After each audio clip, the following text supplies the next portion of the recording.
नमस्कार दोस्तों, मैं दिव्यांशी गोड़ एक बार फिर हाजिर हूँ एसबीटी न्यूज की खास खबरों के साथ। पेश है आज 3 अप्रैल 2025 गुरुवार शाम 7:15 बजे राजस्थान की बड़ी खबरें।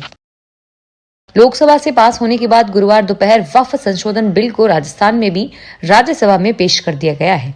इस बिल के पेश होने के बाद केंद्रीय अल्पसंख्यक मंत्री किरेन रिजिजू ने कहा कि हमने सभी पक्षों से बात करने के बाद ही इस बिल को तैयार किया है।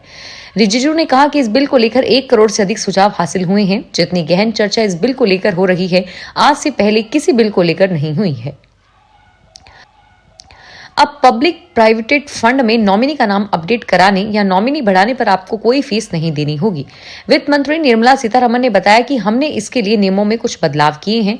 सीतारमण ने बताया कि मुझे हाल ही में बताया गया कि वित्तीय संस्थाएं नॉमिनी का नाम अपडेट कराने के लिए फीस ले रही है। हाल ही में पारित बैंकिंग संशोधन विधेयक 2025 के अनुसार अब 4 व्यक्तियों को नॉमिनी बनाया जा सकता है। पहले 1 व्यक्ति को ही नॉमिनी बना सकते थे। पुराने नियम के अनुसार बैंक खातों और पीपीएफ में केवल 1 व्यक्ति को ही नॉमिनी बनाया जा सकता था। राजकोट सहित सौराष्ट्र में पगड़ी का विशेष महत्व है। इस बीच राजकोट में लूप वाली पगड़ी बनाने वाले एक कारीगर ने प्रधानमंत्री मोदी के लिए एक विशेष लूप वाली पगड़ी बनाई है। इस पगड़ी में प्रधानमंत्री की आयु 75 वर्ष है और इस पगड़ी में 75 मीटर कपड़े का उपयोग किया गया है। वहीं पीएम का कार्यकाल 10 वर्ष का हो गया है, इसलिए पगड़ी की चौड़ाई 10 फीट रखी गई है। इतना ही नहीं, पीएम मोदी भारत के 16वें प्रधानमंत्री है, इसलिए पगड़ी की ऊंचाई 16 इंच रखी गई है। प्रधानमंत्री के लिए बनाई गई इस विशेष पगड़ी का वजन 25 किलो है। राजकोट के बजरंगवाड़ी में संजय राज ने इसकी दुकान के मालिक संजय भाई जेठावा ने प्रधानमंत्री के प्रति प्रेम के चलते यह लूप वाली पगड़ी तैयार की है। अजीतगढ़ में बदमाशों ने पुलिस पर हमले की घटना के बाद राजस्थान कांग्रेस के दिग्गज नेताओं ने भजनलाल सरकार पर जमकर जुबानी हमला बोला है। पूर्व सीएम अशोक गहलोत और कांग्रेस महासचिव सचिन पायलट ने भजनलाल सरकार की कार्यशैली पर सवाल उठाए हैं। उन्होंने कहा कि जब से राज्य में भाजपा की सरकार आई है, तब से पुलिस का इकबाल खत्म हो गया है। कमजोर सरकार और राजनीतिक संरक्षण के कारण बदमाशों के हौसले बुलंद हैं और पुलिस के साथ मारपीट की घटनाएं बढ़ती जा रही हैं। एक तरफ जब वक्फ बिल को लेकर चर्चा चल रही थी, तो दूसरी तरफ कांग्रेस सांसद राहुल गांधी ने अमेरिका द्वारा लगाए गए टैरिफ का मुद्दा उठाया। वहीं उन्होंने चीनी कब्जे का मुद्दा भी उठाया। इसलिए कांग्रेस सांसद ने कहा कि अमेरिका ने भारत पर टैरिफ लगाया है। राहुल गांधी ने सरकार से सीधा सवाल किया है कि टैरिफ पर आप क्या करने जा रहे हो। वहीं राहुल गांधी ने चीन के राजदूत के साथ विदेश सचिव विक्रम मिस्री के केक काटने को लेकर केंद्र सरकार पर निशाना साधा। राहुल गांधी ने कहा कि चीन में 4000 किलोमीटर ले लिए 20 जवान शहीद हुए, लेकिन विदेश सचिव चीन के राजपूत के साथ केक काट रहे हैं। राजस्थान लोक सेवा आयोग के कार्मिकों ने गुरुवार से पेन डाउन हड़ताल शुरू कर दी है। आयोग ने 98 नए पद सृजित करने की मांग को लेकर कार्मिक लंबे समय से आंदोलनरत है, लेकिन जब तक उनकी मांगे पूरी नहीं होती, वे बहिष्कार जारी रखेंगे। हड़ताल के कारण आयोग के विभिन्न कार्यों पर गहरा प्रभाव पड़ रहा है, जिसमें इंटरव्यू, विभागीय पदोन्नति, पदवी संबंधी और विभिन्न परीक्षाओं के परिणाम जारी करने जैसी महत्वपूर्ण प्रक्रियाएं शामिल हैं। राजस्थान में कोविड के बाद से प्रॉपर्टी में लोगों का रुझान फिर से बढ़ गया है। यही कारण है कि बीते 5 सालों से राज्य सरकार को प्रॉपर्टी की रजिस्ट्री करवाने पर लगने वाली स्टाम्प ड्यूटी और पंजीयन शुल्क से होने वाली आयु दोगुना हो गई है। साल 2024-25 में राज्य सरकार को स्टाम्प ड्यूटी और पंजीयन के पेटे 10,532 करोड़ से रुपए ज्यादा का रेवेन्यू मिला है। पंजीयन में मुद्रांक विभाग से जारी एक रिपोर्ट देखें तो राज्य सरकार ने साल 2024-25 में कुल 11,900 करोड़ रुपए के रेवेन्यू का लक्ष्य निर्धारित किया था, लेकिन विभाग इस लक्ष्य की तुलना में 10,532 करोड़ रुपए का ही रेवेन्यू जुटा सका। कृषि विभाग ने कांटेदार व चैन लिंक तारबंदी योजना वर्ष 2025-26 के लिए न्यूनतम जमीन की अनिवार्यता में शिथिलता दी है। अब किसान एक जगह न्यूनतम आधा हेक्टेयर भूमि होने पर ही तारबंदी योजना का लाभ देने के लिए पात्र होंगे। दौसा के निर्देशक अशोक कुमार मीणा ने बताया कि किसान कड़ी मेहनत से सब्जियां पैदा करते हैं, लेकिन नील गाय द्वारा फसलों को नुकसान पहुंचाया जाता है।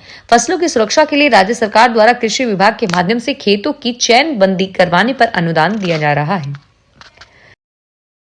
राजस्थान में लोकायुक्त ने अपनी सालाना रिपोर्ट में अपने सीमित अधिकारों को लेकर तल्लक टिप्पणियों के साथ राज्य सरकार को कई सुझाव दिए हैं।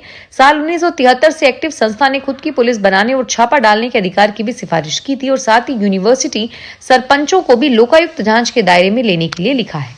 लोकायुक्त की सालाना रिपोर्ट में लिखा है कि सरकारी एजेंसियों से व्यवहार में लोगों को भेदभाव और भ्रष्टाचार का सामना करना पड़ता है। मौजूदा लोकायुक्त कानूनों के प्रावधानों को कमजोर करार देते हुए एमपी कर्नाटक की तरह ताकतवर बनने की सिफारिश की है। जयपुर से दिल्ली जाते वक्त कांग्रेस प्रदेश अध्यक्ष गोविंद सिंह डोटासरा का दौसा विधायक दीनदयाल बैरवा के नेतृत्व में कार्यकर्ताओं ने स्वागत किया। विपक्ष द्वारा वक्फ बिल को नहीं मानने के सवाल पर डोटासरा ने कहा कि कांग्रेस के किसी भी सांसद ने यह नहीं कहा कि हम कानून नहीं मानेंगे, हम सिर्फ अपनी बात रखी है और जब भी कोई कानून बनाता है तो उसमें कोई कमियां हैं तो उस पर बात रखी जाती है। उन्होंने कहा कि कांग्रेस की विचारधारा हिंदू मुस्लिम करके लोगों को आपस में लड़ाने का मकसद नहीं है। बेरोजगारों को रोजगार देना और आमजन को राहत देने के लिए ऐसे कामों से कोई सरोकार नहीं है। जयपुर में सीकर रोड के रूट पर चलने वाली निजी बसों से अवैध वसूली करने वाले गैंग के सरगना भगवान सिंह के बैंक खाते की 15 माह की डिटेल खंगाली गई तो चौंकाने वाले खुलासे हुए हैं।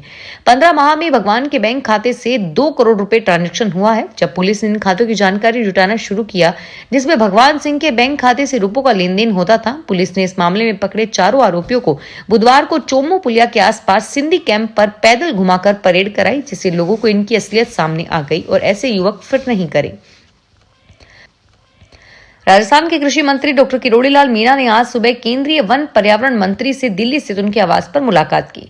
उन्होंने सीटीएच और बफर को अलग अलग नोटिफाइड करवाने के लिए केंद्रीय वन मंत्री को ज्ञापन सौंपा। ज्ञापन में कृषि मंत्री ने बताया कि उन्होंने सवाई माधोपुर का भ्रमण किया। इस दौरान स्थानीय लोगों ने वनाधिकारियों की कार्यशैली की शिकायत की। भ्रमण के दौरान एक तथ्य सामने आया कि वनाधिकारियों से गलत तरीके से अधिसूचित करवाया जाता है। डूंगरपुर जिले में कालीबाई भील और देवनारायण स्कूटी योजना में सत्र 2022-23 की 1000 छात्राओं को स्कूटी का आज भी इंतजार है। छात्राओं ने सीएम के नाम कलेक्टर को ज्ञापन देकर 15 दिन में स्कूटी वितरण की मांग की है, नहीं तो वे उग्र आंदोलन पर उतर आएंगी। राज्य सरकार की कालीबाई भील और देवनारायण स्कूटी योजना में चयनित मेधावी छात्राएं गुरुवार को कलेक्ट्रेट पहुंची। Indian Boolean and jewellers association के अनुसार 10 ग्राम 24 कैरेट सोने का दाम 209 रुपए से बढ़कर 91,205 रुपए के हाई टाइम पर पहुंच गया है। और हालांकि चांदी के दाम में आज गिरावट है। 1 किलो चांदी की कीमत 2,236 रुपए से गिरकर 97,300 रुपए प्रति किलो पर आ गई है। जोधपुर में विश्व हिंदू परिषद की ओर से संचालित रामनवमी महोत्सव समिति की ओर से 6 अप्रैल रविवार को शहर के घंटाघर से सुबह 10 बजे से विराट शोभा यात्रा निकाली जाएगी। इसके अलावा उड़ीसा के गोटीपुआ, ढोकरा नृत्य, आंध्र प्रदेश की कुचिपुड़ी, उज्जैन की महाकाल टोली, काशी घाट की मसान होली और देश के विभिन्न विशेष मंदिरों की जीवंत झांकियां भी इस शोभा यात्रा में शामिल होंगी। फिलहाल इस बुलेटिन में इतना ही और फिर हाजिर होंगे तमाम बड़ी खबरों के साथ। धन्यवाद।